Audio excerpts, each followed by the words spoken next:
आइए जानते हैं कि ऐसा क्या हुआ था कि भगवान राम को उनके सबसे प्रिय भक्त को मृत्यु दंड देना पड़ा। एक बार सभी महान संत और ब्राह्मण गण सभा में उपस्थित हुए।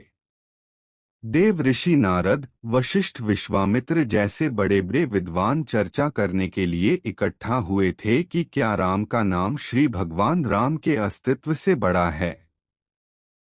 संकट मोचन हनुमान भी इसी सभा में मौजूद थे, लेकिन वो कुछ बोल नहीं रहे थे। चुपचाप मौन अवस्था में वो मुनिगणों की चर्चा को ध्यानपूर्वक सुन रहे थे। नारद का मत था कि भगवान राम का नाम स्वयं भगवान राम से भी बड़ा है और ये साबित करने का दावा भी किया। अब चर्चा समाप्त हुई तो सभी साधु संतों के जाने का समय हुआ। नारद जी ने चुपके से हनुमान को सभी ऋषियों का सत्कार करने के लिए कहा, सिवाय विश्वामित्र के। दलील ये दी कि विश्वामित्र तो एक राजा हैं।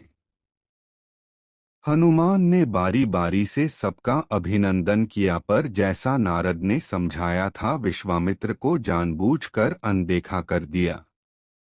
अपना उपहास देखकर विश्वामित्र क्रोधित हो उठे। वो गुस्से से तमतमा रहे थे। विश्वामित्र ने राम भक्त हनुमान की इस गलती के लिए मृत्यु दंड देने का वचन लिया। भगवान राम हनुमान से बहुत प्रेम करते थे, लेकिन विश्वामित्र भी उनके गुरु थे। गुरु की आज्ञा न टल जाए, इसलिए राम ने हनुमान को मृत्युदंड देने का निश्चय कर लिया। हनुमान को जब इस बात का संज्ञान हुआ कि श्री राम उसे मारने आ रहे हैं, तो वो कुछ समझ नहीं पाए कि ऐसा क्यों हो रहा है। तब ऋषि नारद ने उन्हें राम नाम जपते रहने की सलाह दी। एक वृक्ष के नीचे बैठे हनुमान जय श्री राम का जाप करने लगे। राम धुन लगते ही वो गहरे ध्यान में लीन हो गए। भगवान राम जब वहां पहुंचे तो हनुमान पर आक्रमण हेतु उन्होंने तीर चलाना आरंभ कर दिया, पर राम नाम में लीन पवन पुत्र का एक बाल भी बांका न हो सका। जब श्री राम ने ये देखा तो वो असमंजस की स्थिति में पड़ गए। उन्होंने मन ही मन में विचार किया कि जो भक्त मेरा नाम जप रहा है उसकी मैं तो क्या कोई भी कुछ नहीं बिगाड़ सकता। अपने तीर विफल होते देख भगवान राम ने कई अस्त्र भी आजमाए, पर हनुमान के आगे सब विफल ही रहे, क्योंकि श्री राम को अपने गुरु के वचन का पालन करना था।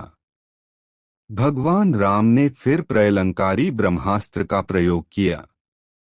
भगवान राम का नाम जपते हनुमान पर ब्रह्मास्त्र का भी कोई असर न हुआ।